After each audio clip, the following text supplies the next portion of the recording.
Chào các cô chú, anh chị và các bạn. Đây là khu vực cầu vượt Ba Son ở chỗ giao lộ Lê Thánh Tôn, Tôn Đức Thắng, Cường Đế Cũ và Nguyễn Hữu Cảnh. Hôm nay Sài Gòn Mãi Nhớ xin chia sẻ đến cô chú, anh chị và các bạn những hình ảnh trên đường Lê Thánh Tôn. Nằm ngay góc bên phải đường này là tòa nhà văn phòng số 2 Lê Thánh Tôn, phường Bến Nghé, quận Nhất.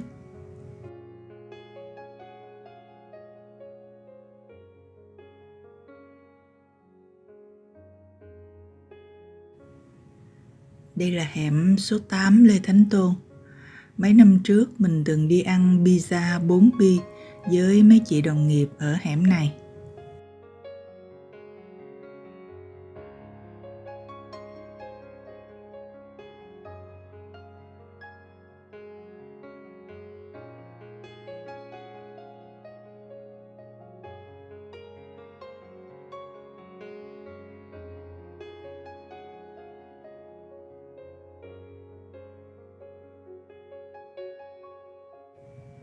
Đây là ngã ba Lê Thánh Tôn, Chu Mạnh Trinh.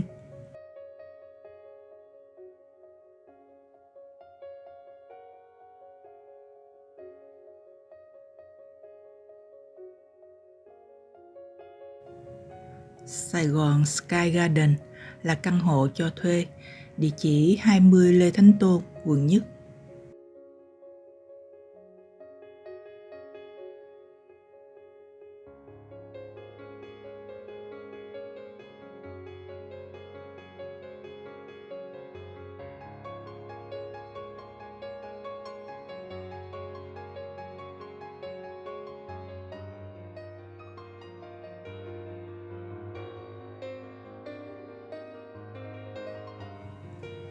Tòa nhà văn phòng Lancaster của tập đoàn Trung Thủy, 22 Bích Lê Thánh Tôn.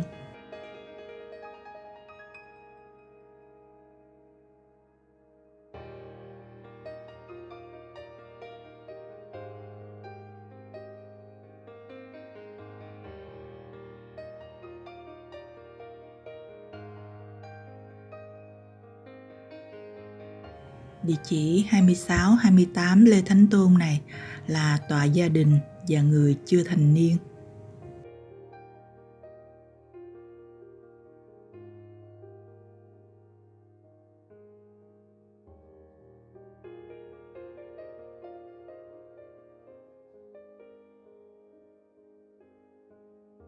Đây là ngã tư Lê Thánh Tôn, Thái Văn Lung, là đường Đồn Đất cũ. Chỗ này là viện trao đổi văn hóa với Pháp, nổi tiếng với sân khấu kịch IDCAP, có những vở diễn kịch nói rất hay.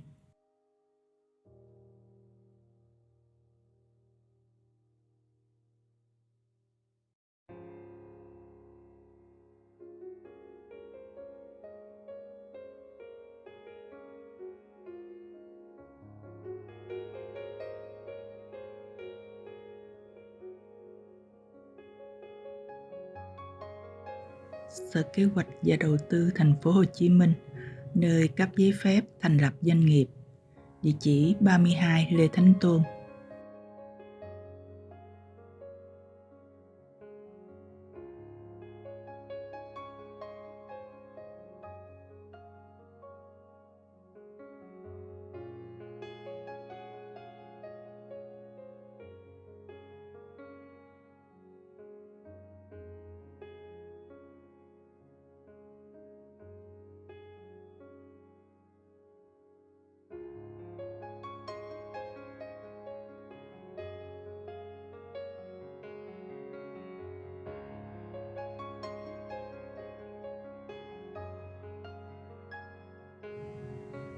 Tòa nhà này là Sở Giáo dục Đào tạo Thành phố Hồ Chí Minh.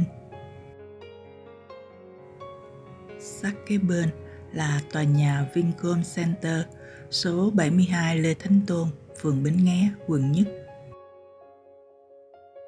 Nơi đây có trung tâm thương mại Vincom rất lớn, rất thu hút du khách.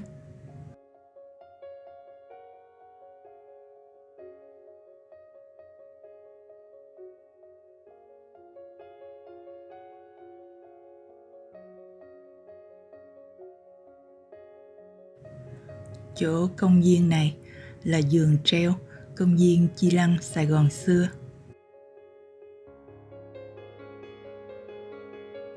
Đây là ngã tư Lê Thánh Tôn, Đồng Khởi, là đường tự do cũ.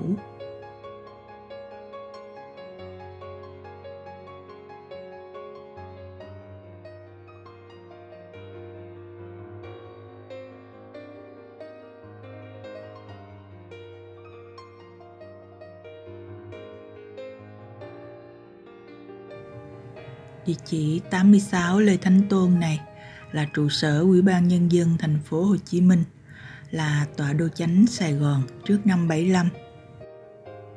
Đây là một công trình kiến trúc cổ tuyệt đẹp, đã được xếp hạng di tích kiến trúc nghệ thuật cấp quốc gia.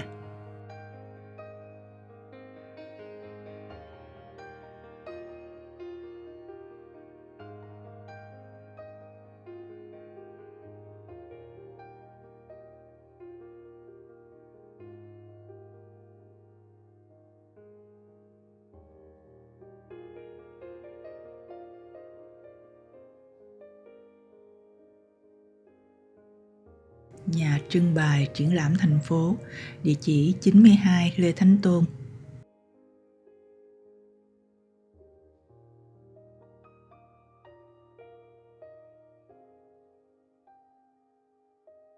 Đây là ngã tư Lê Thánh Tôn, Nam Kỳ khởi nghĩa, là đường Công lý cũ.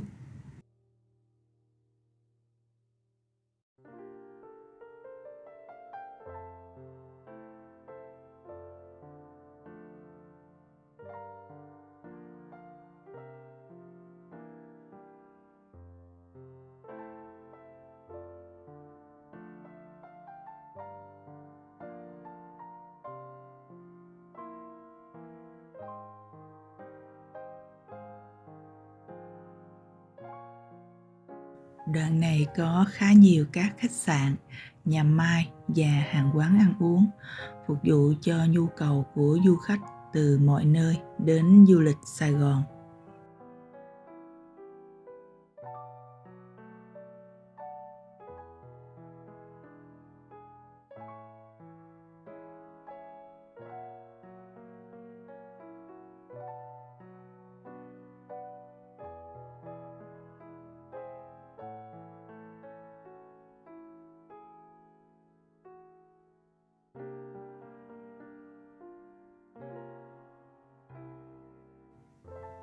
Phía sau chung cư 136 Lê Thánh Tôn này có quán Nam Giao, chuyên các món Huế rất ngon.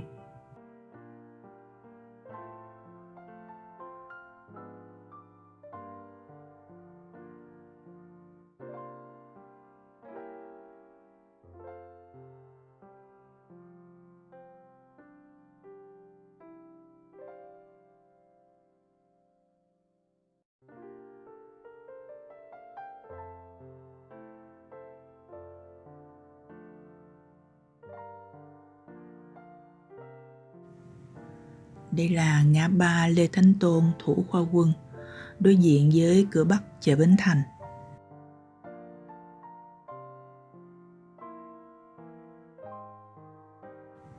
Khúc này tập trung nhiều tiệm bán vàng bạc, nữ trang, đồng hồ.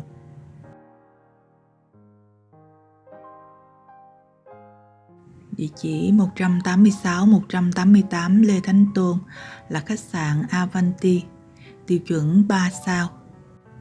Ngay tầng trệt có trung tâm Kim Hoàng, có nhận sửa chữa đồ trang sức, lấy liền nha cả nhà.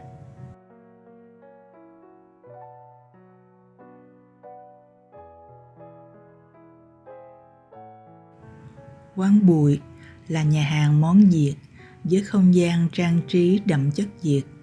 Đây là chuỗi nhà hàng của Hoa hậu Mai Phương Thúy.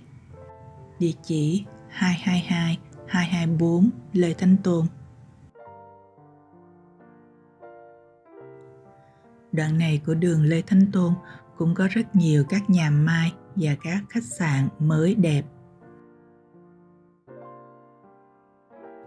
Quán Đồng Nhân là quán cơm bà cả đòi, nằm ngay gốc Lê Thánh Tôn, Trương Định.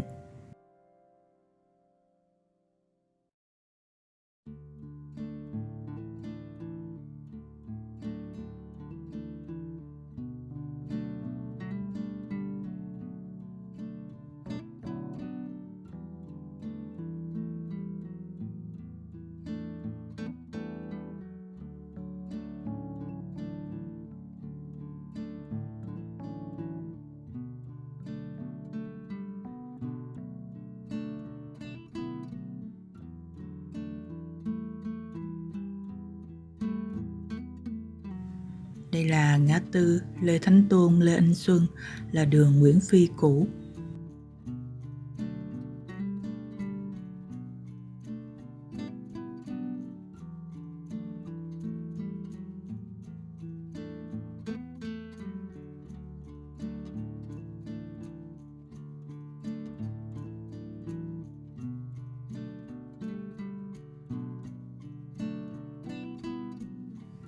Mời các cô chú, anh chị và các bạn chuyển sang xem tiếp bên trái đường nha.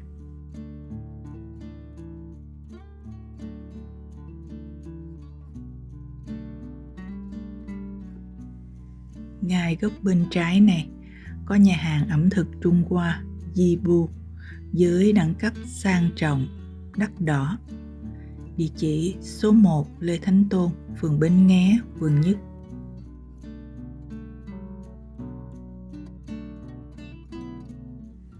Lãnh sự quán Cộng hòa Panama tại số 7 Lê Thánh Tôn. Đây là ngã ba Lê Thánh Tôn, Ngô Văn Năm, là đường thủy quân cũ.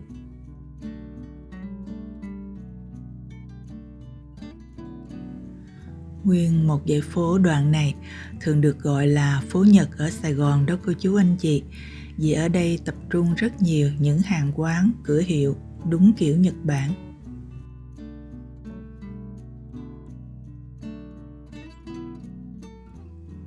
Các con hẻm 15A, 15B ở khu này, đi vào bên trong chúng ta sẽ nhìn thấy cả một góc trời Nhật Bản với các cửa hàng, tiệm ăn, quán bar được trang trí theo phong cách rất Nhật như tông màu gỗ nâu trầm, rèm che cửa bằng vải, có những chiếc đèn lồng đỏ treo phía trước và bán những món ăn quen thuộc của người Nhật như sushi, ramen, udon. Đây là lối vào cao ốc Sonatus. Khu đất này vốn là của quân chủng hải quân, do hợp tác liên doanh cuối cùng thuộc sở hữu của tư nhân khoảng hơn 40 năm nữa.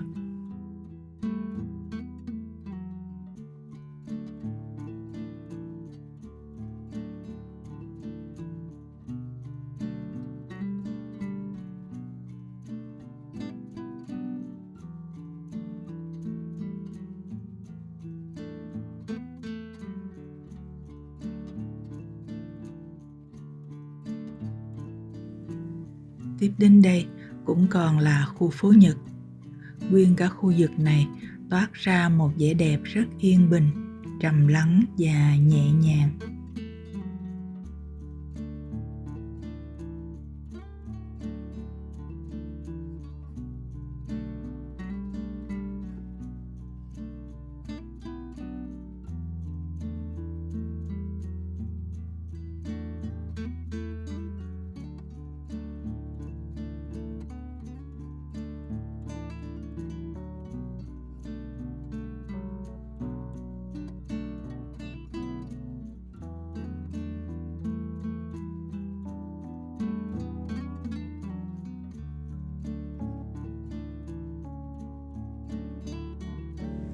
Trường mầm non 30 tháng 4, địa chỉ 21-23 Lê Thánh Tôn.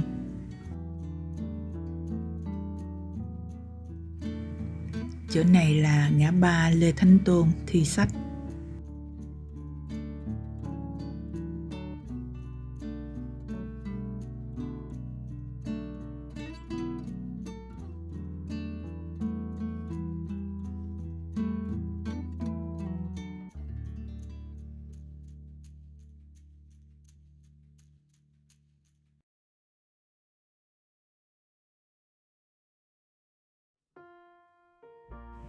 Chốt đèn tín hiệu giao thông này là ngã tư Lê Thánh Tôn, Hai Bà Trưng.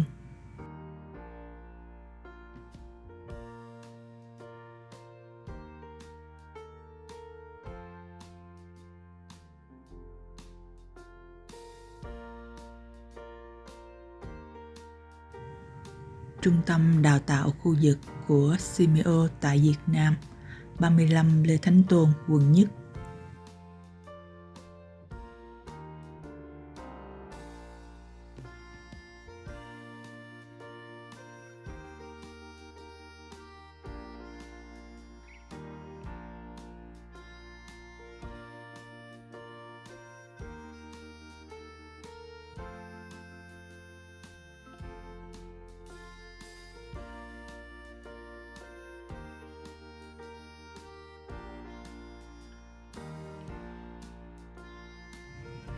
Công ty du lịch Sài Gòn Tourist nằm ngay góc ngã tư Lê Thánh Tôn, Đồng Khởi.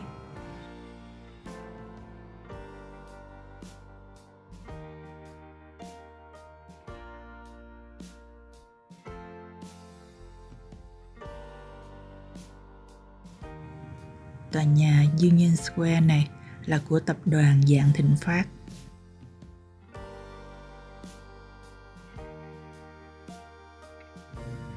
Đây là giao lộ Lê Thánh Tôn, Nguyễn Huệ, đường vô phố đi bộ Nguyễn Huệ.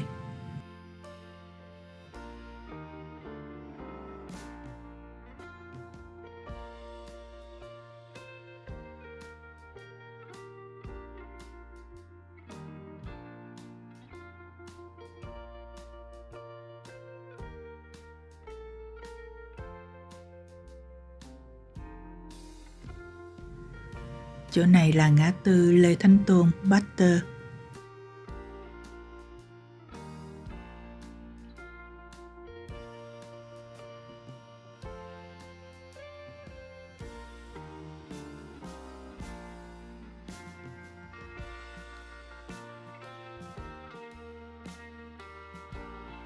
Trung tâm Tư vấn Pháp luật Hội Luật gia Thành phố Hồ Chí Minh, 111 Lê Thánh Tôn.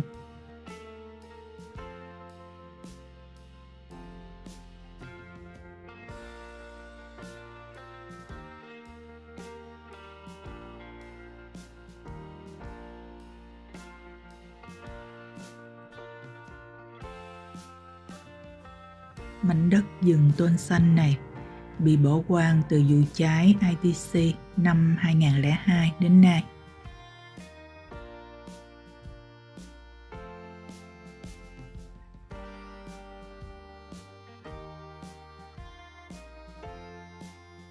Quán bún riêu gánh 163 Lê Thánh Tôn, hồi trước bán ở số 4 Phan Bội Châu, cửa đông chợ Bến Thành, giờ về đây từ cuối năm 2021. Gánh bún riêu này nổi tiếng ngon, lâu năm, được rất nhiều nghệ sĩ và Việt kiều ghé thưởng thức.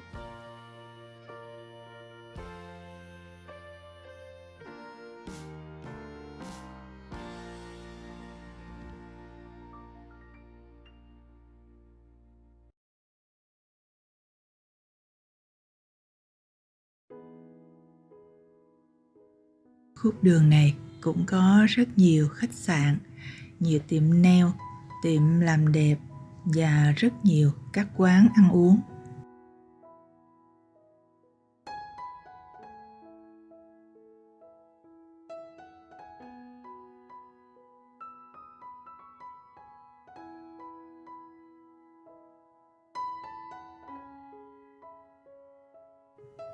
Đây là ngã ba Lê Thánh Tôn, Phan Bội Châu.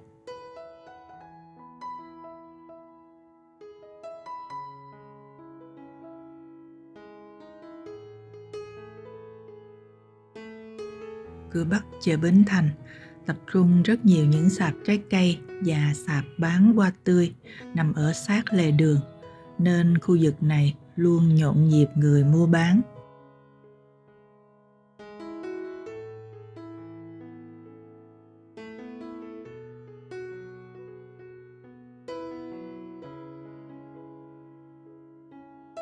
Chỗ này là ngã ba Lê Thánh Tôn, Phan Chu Trinh. Đường Phan Chu Trinh cũng có rất nhiều những tiệm bán vàng và thu đổi ngoại tệ.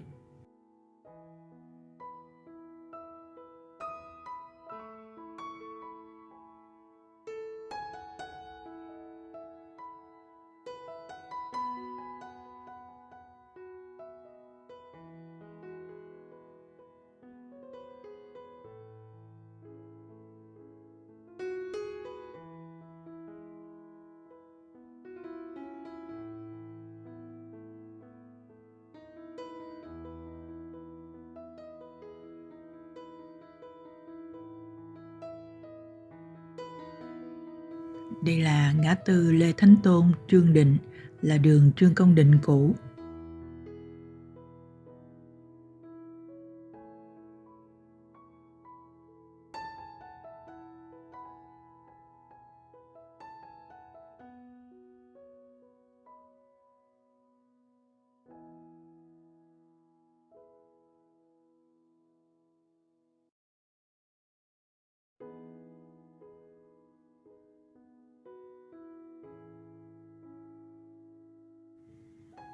Tân Lập là nhà hàng, cà phê, quán bar.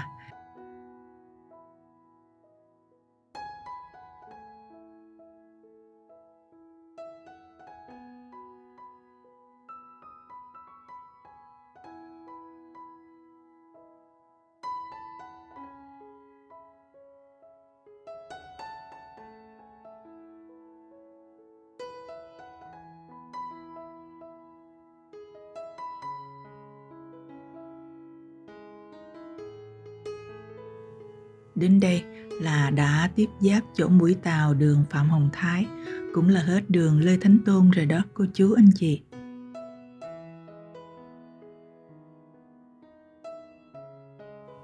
Sài Gòn Mãi Nhớ xin được kết thúc video ở đây.